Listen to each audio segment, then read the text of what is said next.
వైకుంఠ ద్వాదశి శుభాకాంక్షలు. ఆ వెంకటేశ్వర స్వామి ఆశీస్సులు అందరి మీద ఉండాలి, అందరూ సుఖ సంతోషాలతో ఉండాలని మనస్ఫూర్తిగా కోరుకుంటున్నాను. వైకుంఠ ఏకాదశి పర్వదినం పురస్కరించుకొని ఈ పవిత్రమైనటువంటి 10 రోజుల్లో వైకుంఠం ద్వారా వాళ్ళ దర్శనం చేసుకోవడానికి భక్తులు దేశవ్యాప్తంగా కూడా తరలి రావడము. ఈరోజు నేను వైకుంఠ ద్వాదశి పురస్కరించుకొని స్వామివారిని దర్శించుకోవడం ధన్యునిగా భావిస్తా ఉన్నాను. భక్తులు కూడా స్వామివారి దర్శనం నిమిత్తము ప్రతి ఏటా మాదిరిగానే ఈసారి కూడా లక్షల సంఖ్యలో ఇవాళ స్వామివారి దర్శనం కోసం విచ్చేసిన సందర్భంగా మన తిరుపతిలో జరిగిన సంఘటన చాలా దురదృష్టకరం. దాదాపు 6 మంది భక్తుల తొక్కిసలాటలో చనిపోవడము అది నిజంగా విచారకరమైన విషయము.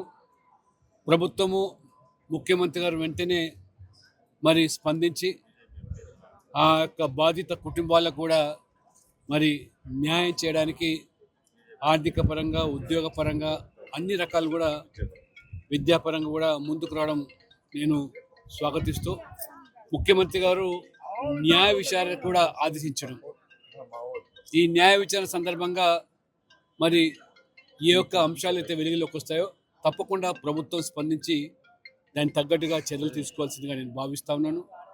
మరి ఇంత పెద్ద ఎత్తున జరిగేటువంటి ఉత్సవాల్లో మరి ఈ దురదృష్టకరమైన సంఘటన అది నిజంగా ఆ కుటుంబాలకు అది తీరని లోటు.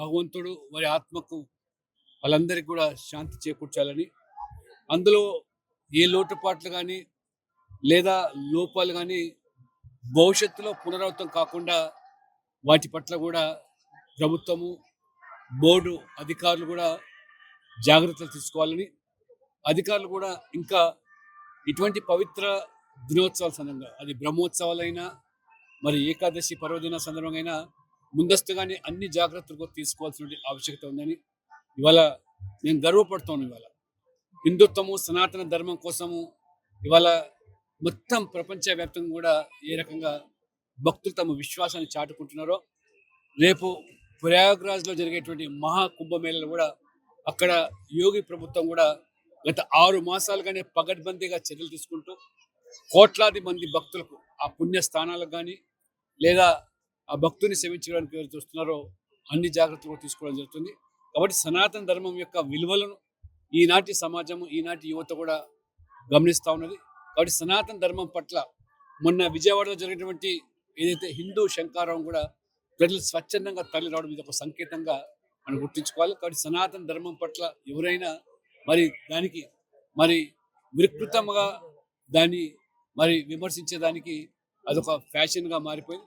ఇప్పటికైనా ధర్మాన్ని మనం కాపాడితే ధర్మాన్ని కాపాడుతున్న విషయాన్ని కూడా గమనించాల్సిన అవసరం ఉందని చెప్పి ఈ సందర్భంగా తెలియజేస్తాం.